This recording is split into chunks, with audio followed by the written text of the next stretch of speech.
let us talk. I see in the room Dr. Paula Gordon, and I had the pleasure of meeting this woman personally. And isn't that the way? Isn't that the way? When we talked about, so some of you are probably still sitting with your jaw open because you have just heard some information that you may have never heard before. And you may feel like that's information that, one, you should have known, or two, you felt like you were, you had the access. We are pretty, this is accessible. We have Google, we have doctors, we have girlfriends, we have mentors.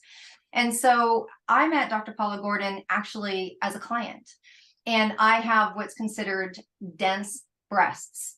And I'm very fortunate that I had a great and do have a good relationship with my doctor that took that seriously enough to make sure that I was, being treated the way that in Canada we can be treated. But yet still, when I met Dr. Paula Gordon and I was in the appointment in my fancy gown and she was doing her thing, we were just talking and she was telling me things and my mouth must have been dropping because I'm like, how and why do I not know that? We did an incredible podcast. You can go into Mission Accepted, and we did a thorough half an hour of conversation. And I know that Dr. Paula is only with us for maybe about 10 minutes, and she's going to be coming back April 6th and doing more. So please come back because there's information to be said and information to be had. And so let me tell you a little bit about Dr. Paula Gordon. She is a clinical professor of radiology at the University of British Columbia. For those of you that don't know, that's in Canada. She was named one of Canada's 100 most powerful women by the Women's Executive Network, receiving their Trailblazers and Trendsetter Award in 2014. Dr. Gordon was called one of the greatest Canadian specialists in breast cancer detection and diagnosis by the Ministry for the Status of Women in 2017. We are so grateful that you are here with us today. And so I am going to pass this over to you, my friend. What is it that we need to know? What is it we need to know? Well, thank you so much for the introduction. Thanks for having me. And thanks for everybody for being here. I hope I'm not going to say anything that you don't already know. But I do face these myths when I'm talking to women. And looking at the audience on Zoom, I'm guessing that most of you are in the screening age group. Now, the United States just released a draft recommendation that they're going to drop the screening age from 50 to 40. It should have been 40 all along. We have so much research evidence of the importance of starting to have screening mammograms at age 40. One of the myths is women say to me, well, I don't have to worry about breast cancer because nobody in my family has it. And it comes as a huge shock when I tell women that about 85% of the women who do get breast cancer have no family history. So we're all at risk. In fact, the biggest risk to get breast cancer is being a woman. And nowadays, even trans women are at risk of getting breast cancer.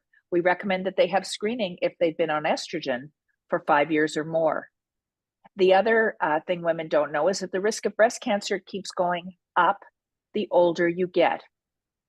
So if you don't die of something else, like a heart attack or another cancer or car accident, your risk of getting breast cancer keeps rising.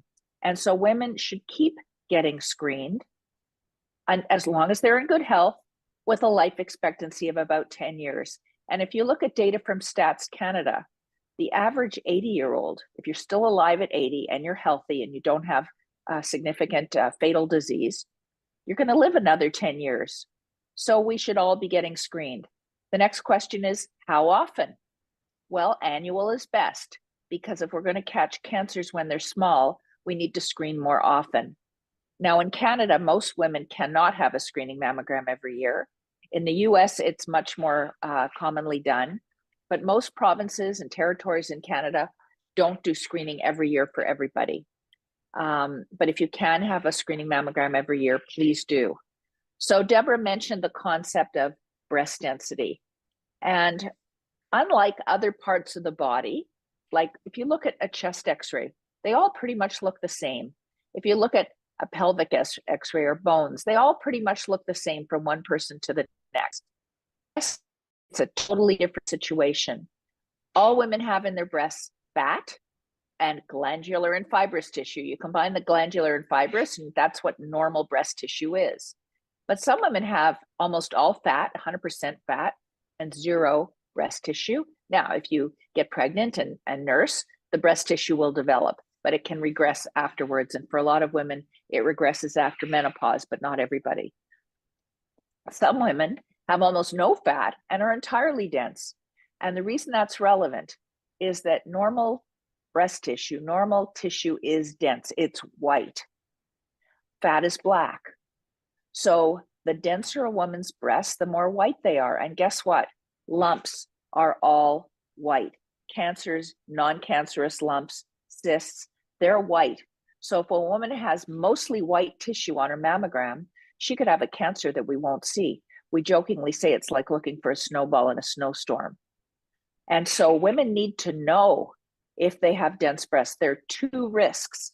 And by the way, it's normal to have dense breasts. 40% of women over the age of 40 have dense breasts. But there are two risks. The most important risk is the masking effect on a mammogram, the one I just told you about.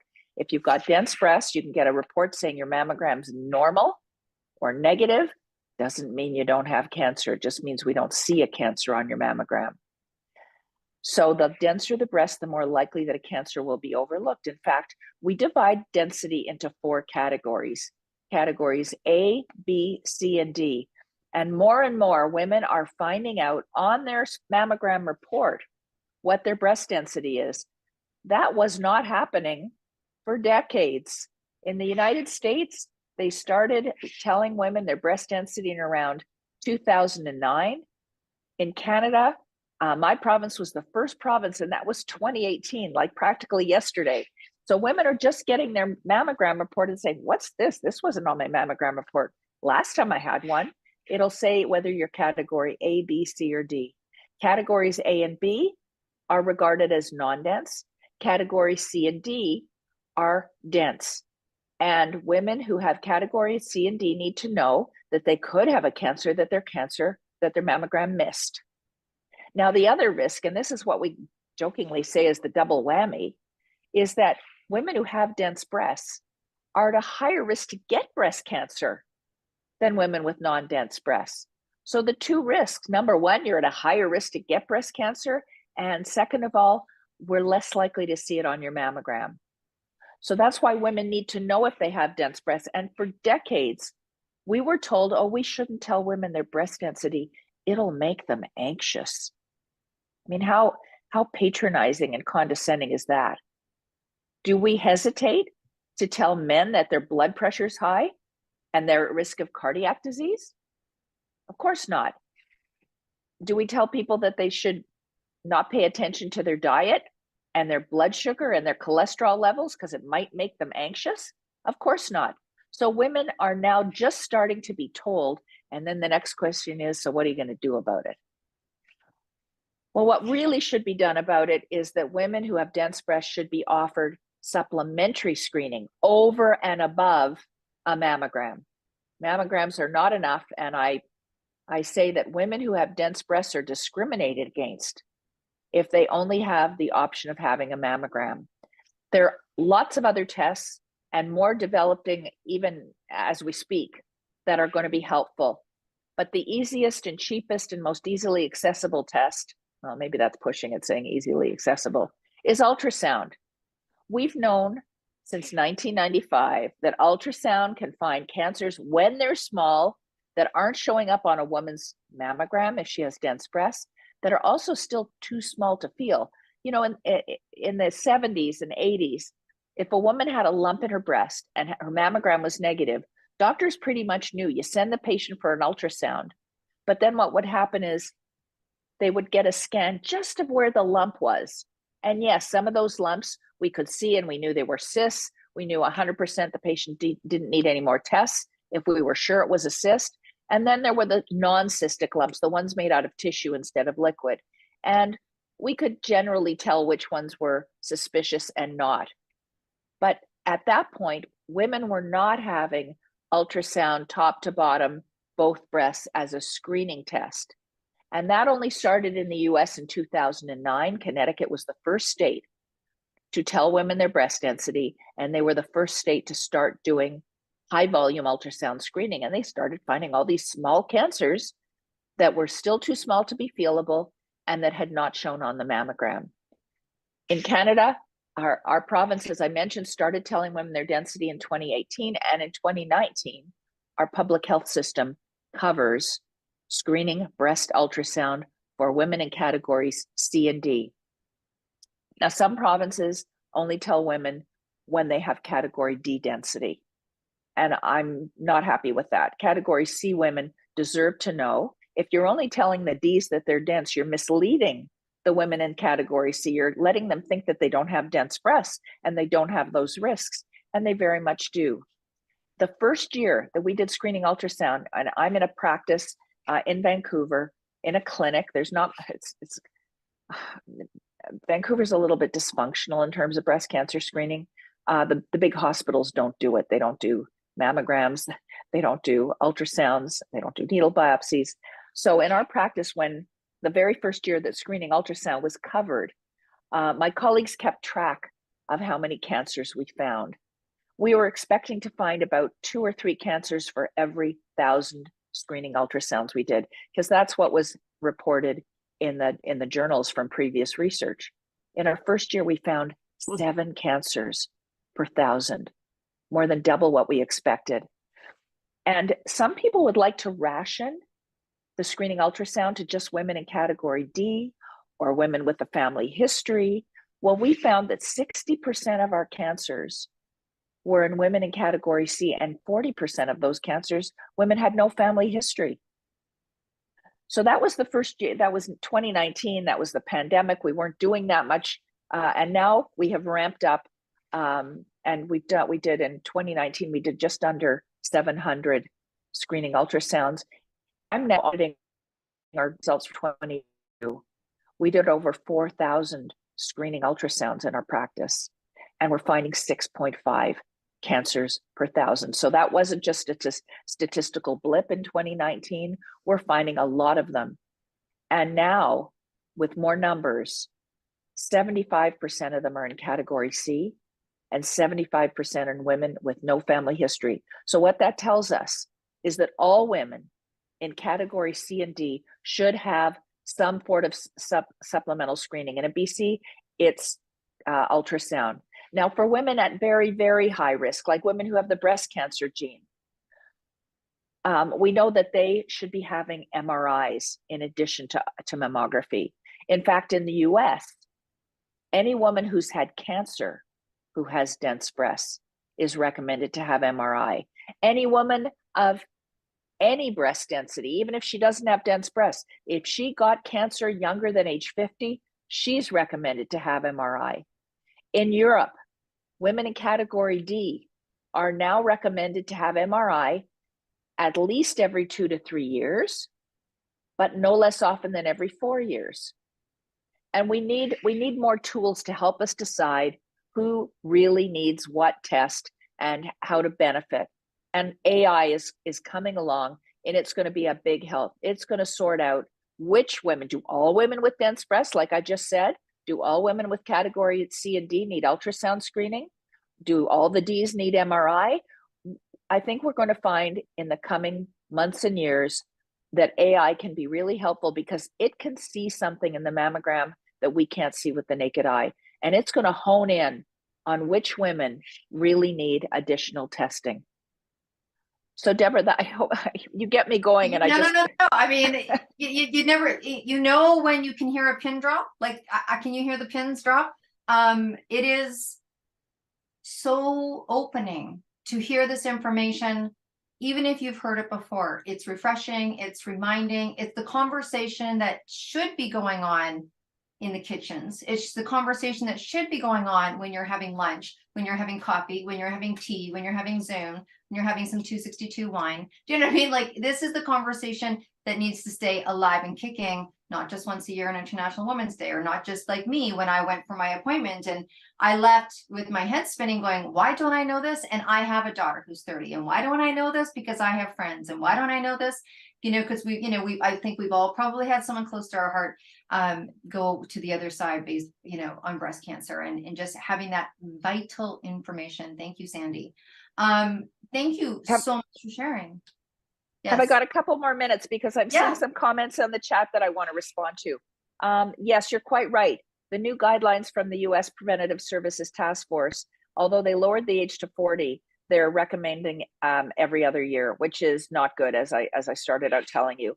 And there will be, they're still in the comment time. There's in the US, they come out with their guidelines and then they put them out to the public, and they ask the public, including physicians and so on.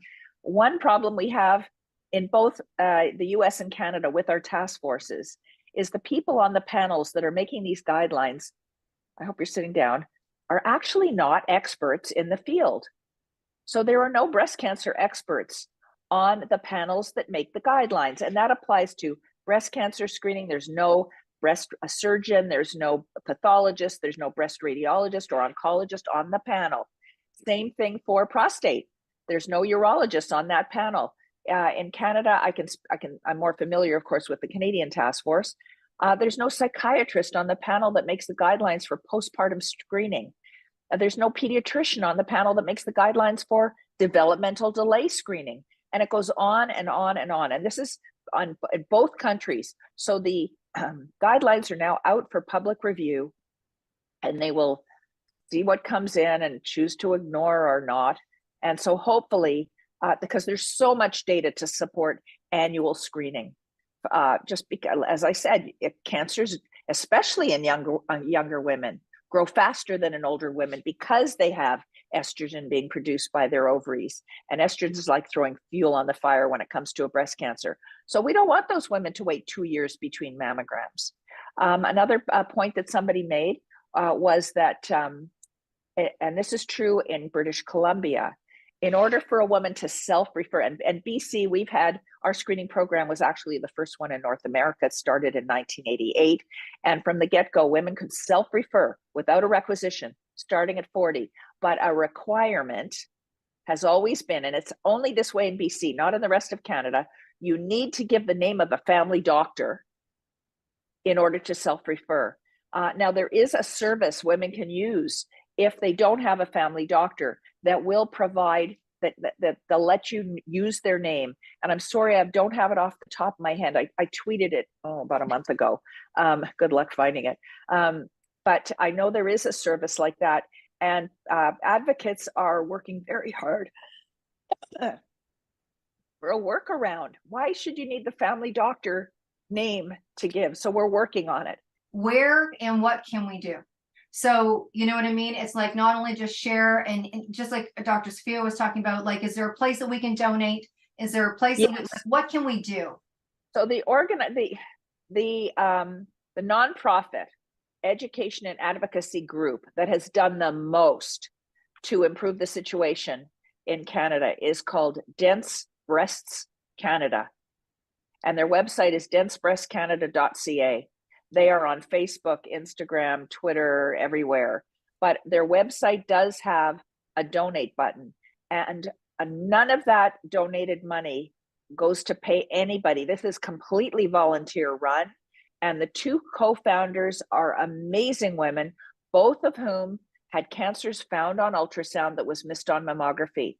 And just like you, Deborah, it was an awakening. Like, how could I not know this? And women don't know this, and women should know this.